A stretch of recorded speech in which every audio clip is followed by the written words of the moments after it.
some bricks by the morning. I had a sister by the morning. I got on a meat on the morning. The rats keep me up on the podium. I had a in my shoulder. You got a picture. You got a picture me.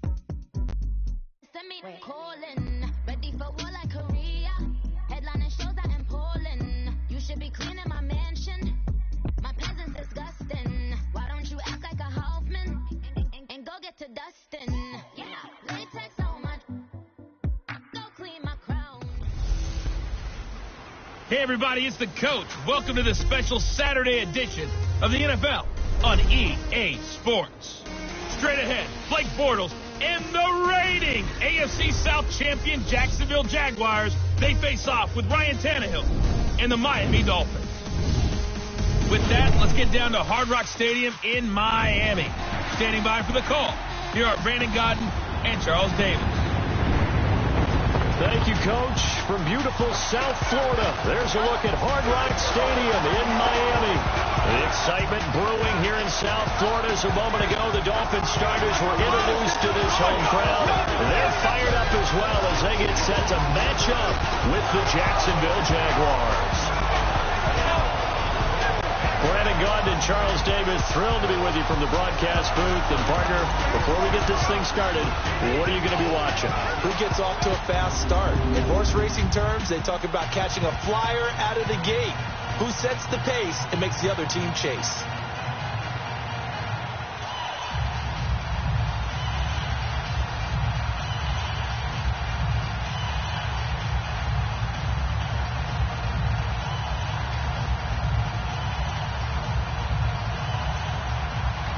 Two teams on opposite ends of the Sunshine State. The Jags and Dolphins are underway.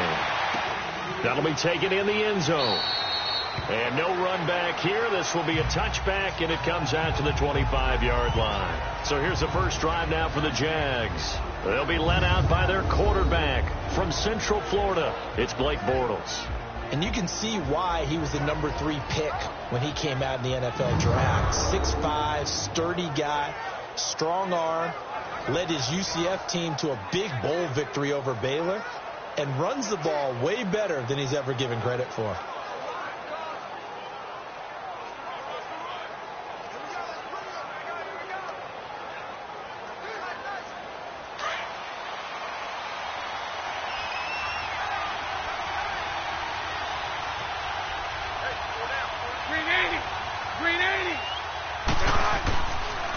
There's Leonard Fournette, 1,000-yard rusher from a year ago.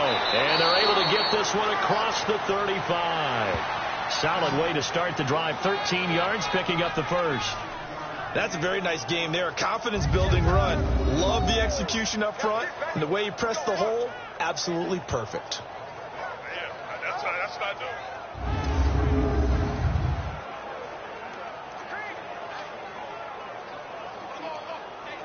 So here's a 1st and 10 at the 38.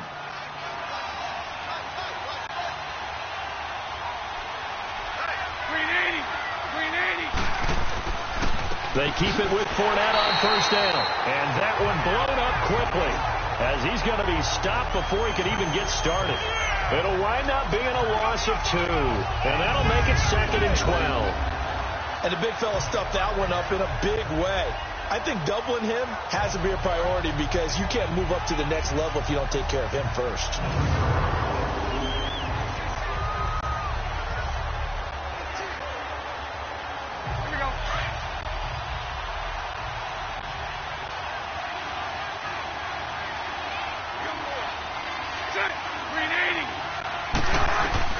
Now Bortles throwing on 2nd down. His throw incomplete.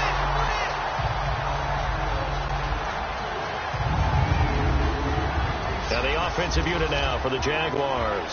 Leonard Fournette commands a lot of attention, not just because he was the first 1,000-yard running back for Jacksonville since Maurice Jones-Drew in 2011.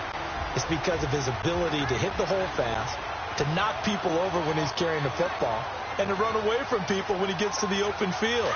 He actually has changed the identity of the Jacksonville offense, and I'm looking forward to watching him for years to come. Throwing his Bortles on 3rd down, and that is incomplete. third down is a key down in any game you play, and third down defense, something we got to watch in this one. Got to be effective on the passing downs. That's a pretty good first step right there. And the Jaguars send out their punter. Back deep, Danny Amendola.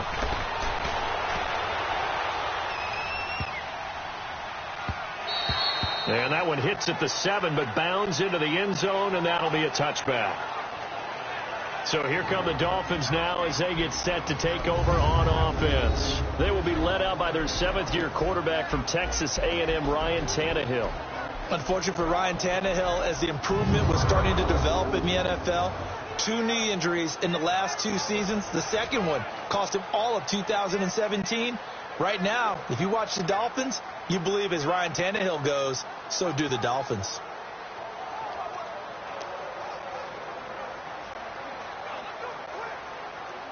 Tannehill and the Dolphins break the huddle. Come up 1st and 10 at their own 20-yard line. Tannehill. And he hits his target. It's Kenny Stills. And they'll bring him down at the 27-yard line. 7 yards to pick up on the pitch and catch. One thing we do know, he's going to get his catches. So as they move forward defensively, got to continue to focus on not giving up the big play when he does catch the ball in the secondary. Operating from the 27 now. Here's 2nd and 3.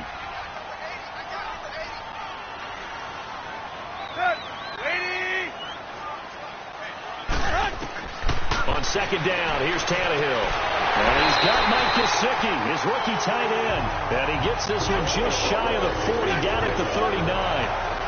First catch for him. It's good for a dozen and a first down. I do believe we'll see a little bit more of this as this game progresses, because when you can have that type of a game in the middle of the defense, it hurts them in so many ways, because most teams like to be strong down the middle. And if you can sting them there, that opens things up for you on the outside as well. But that's where their big tight end, is so good. That middle third, the seam routes, the end routes. Yeah, you're right. Probably see more of that. Yeah, it takes a lot of courage and fortitude to go in the middle as well. And he's got it. Here's the first carry for Kenyon Drake. And hard running's going to get him over the 40 to the 42. Calais Campbell on the stop. The Miami Dolphins starting lineup now, and Kenyon Drake, a guy to watch. He has the ability to affect the game in so many different ways. In the return game, bringing it back himself. Also can be a gunner on the punt coverage team, and did that very well at Alabama. But has the ability to run the ball in the backfield as well as catch it. Kenyon Drake, you can use him so many different ways. Check him out. He's going to sit right over the middle. Watch the middle. Ready? Here's Tannehill now on 2nd down. Dancing to his left. And he'll be brought down right at the 45-yard line. It's just a gain of a couple there on the scramble, and now it's 3rd down. And time to take a look at the Jaguar defense. I want to highlight Telvin Smith, only the 3rd linebacker in Jacksonville Jaguar history to make a Pro Bowl, but not for that reason. When he came out of Florida State with his build, many were projecting him as a safety in the NFL. Around 215 pounds.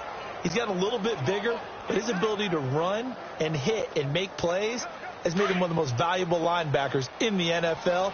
They made the right choice leaving him at that spot. From the gun on 3rd down, Tannehill. He gets it into the arms of Parker, complete. He will have the first down as he's brought down up near midfield. Tannehill with a hook up to Parker for the Dolphin first.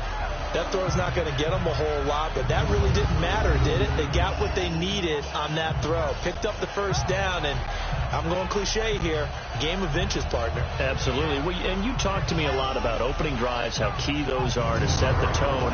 You kept the drive alive. 3rd down conversion here is big.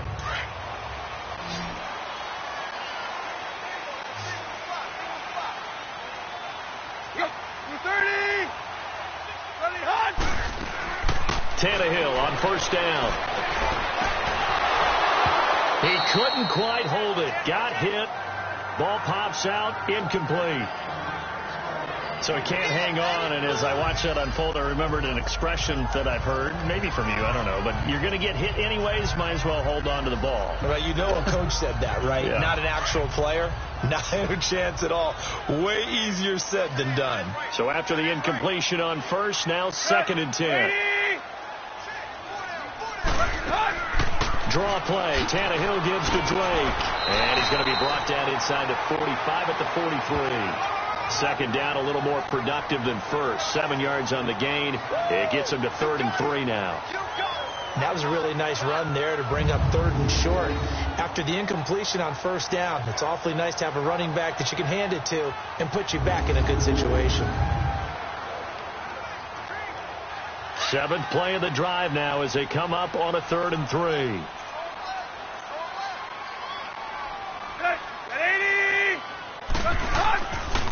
Drake off the give from Tannehill. No gain on the play there, and it'll bring up 4th down.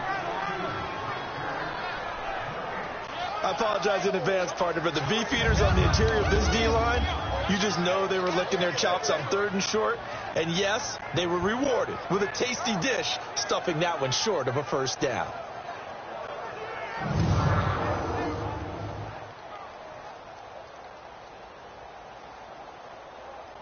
On 4th down, Matt Hawk to punt it away.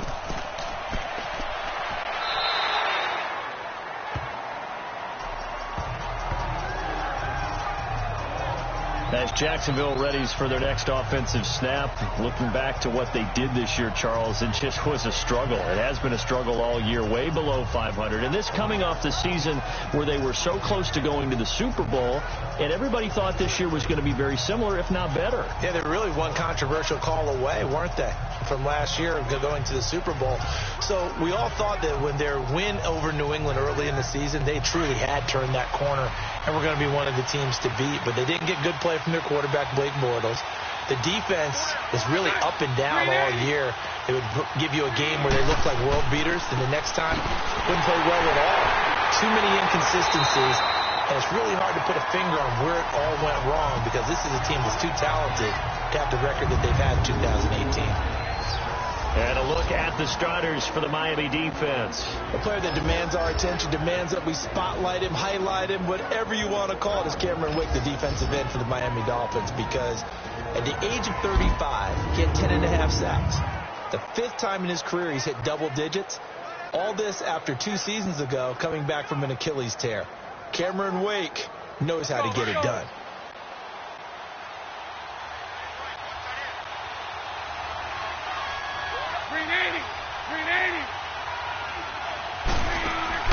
A fake to Fournette. Now it's Bortles to throw. Going for the deep ball. And got his man complete. They give him a gain of 38. That's a big-time pitch and catch right there. And, partner, I remember the days when quarterbacks would try this. They were holding their breath. But nowadays, they're counting on their receiver to be just a little bit better than the defensive back when it's one-on-one and the ball's in the air like that.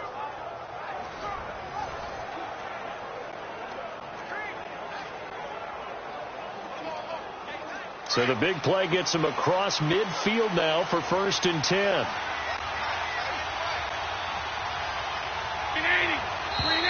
Now some movement before the snap. And we'll hear from our referee for the first time this afternoon. Offense. So that'll back him up 5. Still 1st down.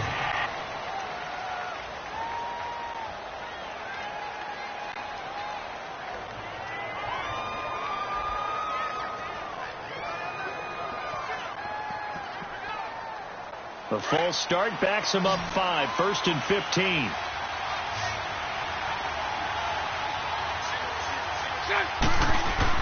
Now Bortles throwing middle, but it's incomplete. Trying to get it there to D.D. Westbrook. And now it's 2nd down. We always talk about receivers. If the ball hits your hands, you're supposed to haul it in, but it is hard to adjust to a pass thrown a little bit behind you. That one was all the momentum going forward. Couldn't contort his body back to grab it. So they'll come up after the incompletion for 2nd down.